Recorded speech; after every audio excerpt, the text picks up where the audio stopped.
Venkat sir test సిరీస్కి స్వాగతం. నేను మీ హరీష్ చారి, తెలుగు లెజెండ్ ఫ్యాకల్టీ.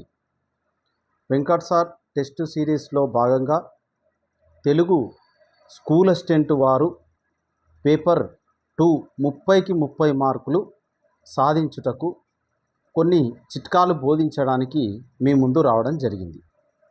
భవిష్యత్తులో వెంకట్ గారు మనకు అనేకమైనటువంటి ప్రశ్నాపత్రాలను మరియు తెలుగుకు సంబంధించినటువంటి డిఎస్సికి సంబంధించినటువంటి అంశాలు కూడా ఆంధ్రప్రదేశ్ మరియు తెలంగాణ వేరువేరు ప్రశ్నాపత్రాలు తయారు చేయడం జరుగుతుంది.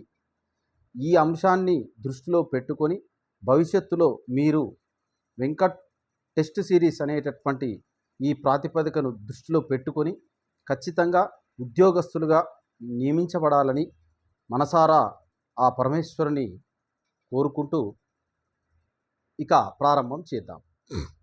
అయితే 30 మార్కుల్లో భాగంగా మనకు ఒక అపరిచిత పద్యం అనేటటువంటిది లేదా అపరిచిత గద్యం అనేటటువంటిది వస్తుంది. ఆ పద్యం లేదా గద్యం చదివి ప్రశ్నలు మనము సులభంగా పెట్టవచ్చు. అది తదుపరి. ఇక వ్యాకరణం. వ్యాకరణంలో ఖచ్చితంగా 15 నుండి 18 మార్కుల వరకు వస్తాయి.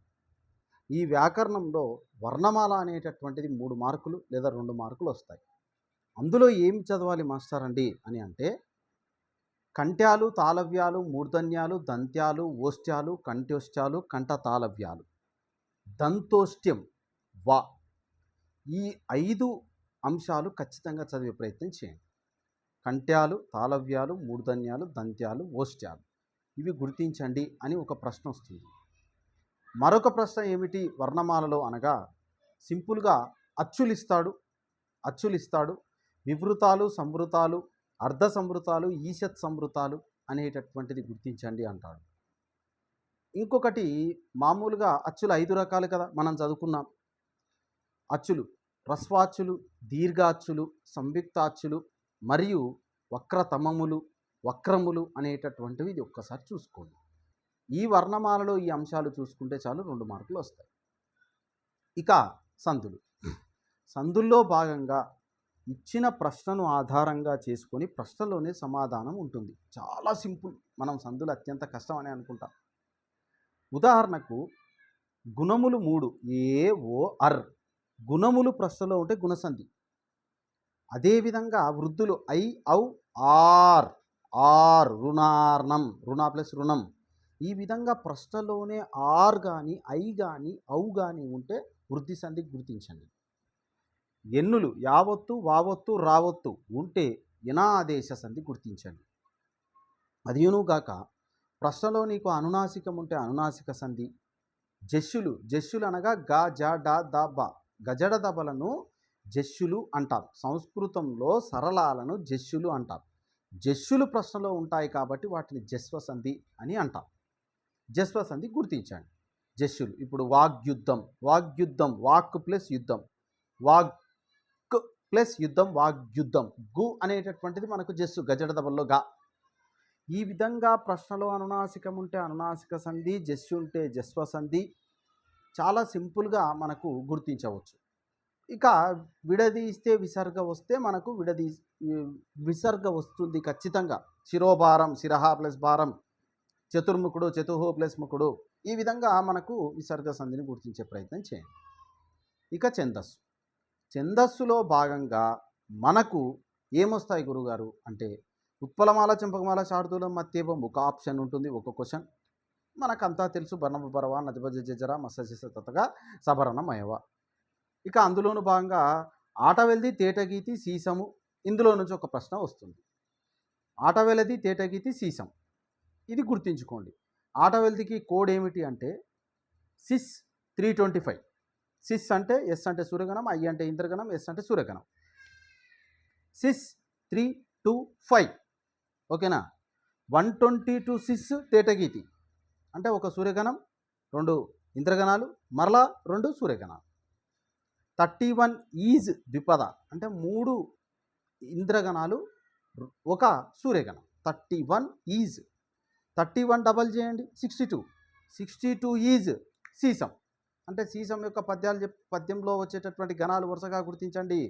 6 ఇంద్రగణాలు, 2 కాబట్టి 2 2 మనకు సూర్యగణాలు. 62 ఈజ్. ఐ అంటే ఇంద్ర, ఎస్ అంటే సూర్యగణం. ఈ కోడ్ గుర్తుపెట్టుకుంటే మనకు 2 మార్కులు వచ్చేస్తాయి. తదుపరి మనకు సమాసాలు. చాలా సింపుల్గా ఉంటాయి సార్ సమాసాలు. ఓకేనా?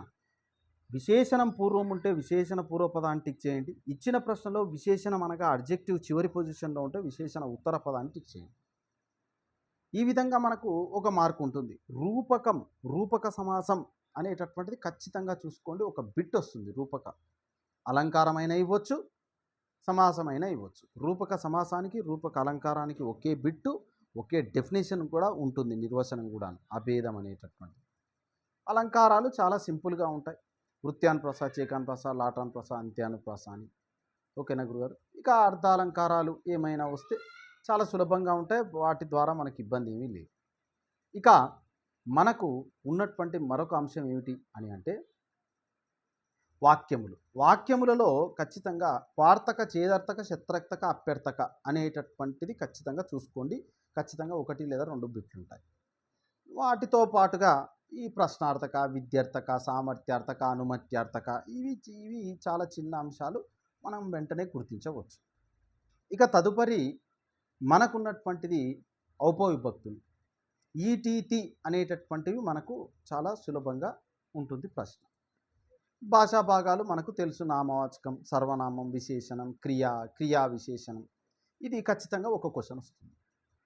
ఇక అర్థాలు 3వ తరగతి నుంచి 10వ తరగతి వరకు క్లిష్టమైన అర్థాలు ఒకే దగ్గర రాసుకోండి గురుగారు. ఒక 35, 60 వరకు ఉంటాయి క్లిష్టమైనవి. నేర్చుకోండి. ఒక్క క్వశ్చన్ ఖచ్చితంగా వస్తుంది. పర్యాయపదాలు, నానార్థం కూడా ఖచ్చితంగా మనకు ప్రశ్న ఒకటి ఉంటుంది.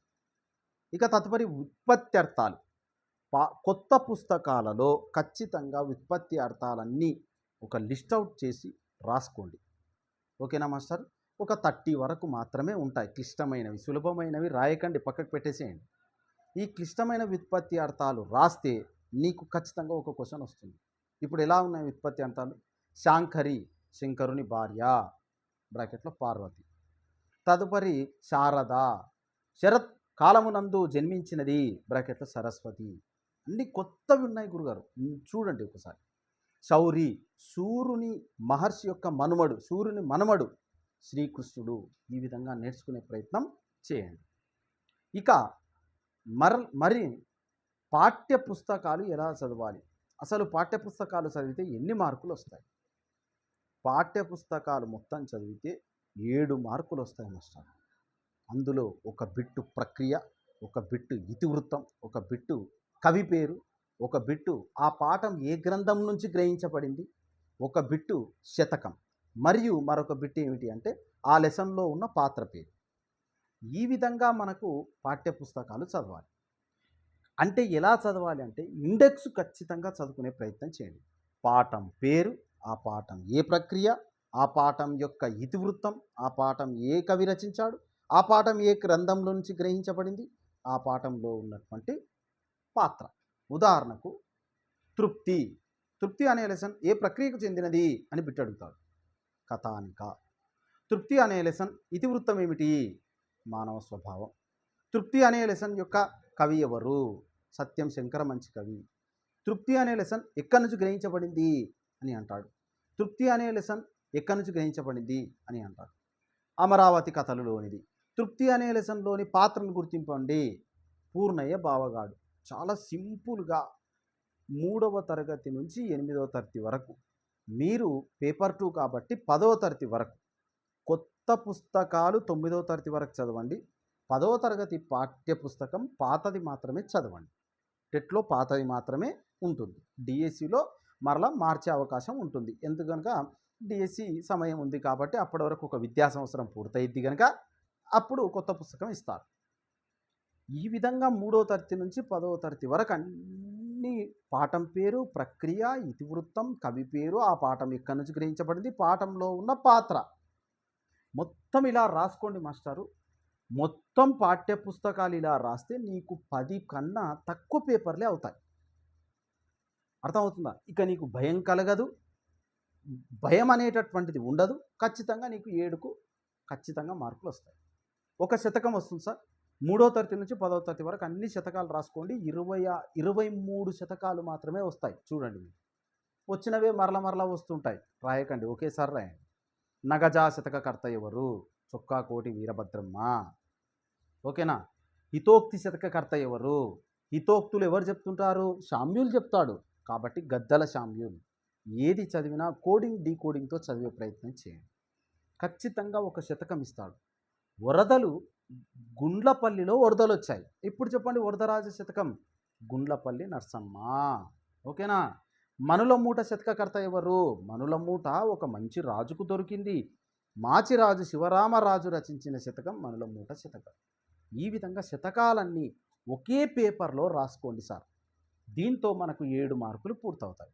మరొకసారి చెప్పండి. ప్రక్రియ 1 మార్కు, ఇతివృత్తం 1 మార్కు, తర్వాత ఆ కవి పాఠం రచించిన కవి పేరు, ఆ పాఠం ఏ గ్రంథంలోనిది, తర్వాత కవి యొక్క ముఖ్యమైన రచనలు, దేనికైనా కేంద్ర సాహిత్య అకాడమీ అవార్డు దేనికి ఏ రచనకు వచ్చింది, ఆంధ్రప్రదేశ్ సాహిత్య అకాడమీ అవార్డు ఏ రచనకు వచ్చింది, ఆయన పరిశోధన గ్రంథం ఏది, ఇటువంటి ముఖ్యమైన రచనలు చదవండి. మొత్తం రచనలు చదివి ఈ సమయమంతా వృధా చేసుకొని భయపడేటటువంటి తత్వాన్ని వదిలేయండి. ఓకేనా గురుగారు? ఇక తదుపరి ఆ లెసన్లో ఉన్న ఒక పాత్ర పేరు. ఉదాహరణకు సమయస్ఫూర్తి. సమయస్ఫూర్తిలో పిల్లి పేరు గుర్తించండి అంటాడు. రోమశుడు. ఎలుక పేరు తెలుపుము అంటాడు. ఓకేనా? ఫలితుడు. ఈ విధంగా మనకు పాత్రలు నేర్చుకోవాలి సార్. అంతే. లెసన్ మొత్తం చదివి సమయం అంతా వృధా చేసుకునే అంత సమయం ఇప్పుడు లేదు గనక ఖచ్చితంగా ఈ ప్రక్రియలో చదివితే, ఈ పద్ధతి ద్వారా చదివితే ఖచ్చితంగా 28 మార్కులు అత్యధికంగా వచ్చే ప్రయత్నం జరుగుతుంది. అందరికీ ఆల్ ది బెస్ట్. గురుభ్యో నమః.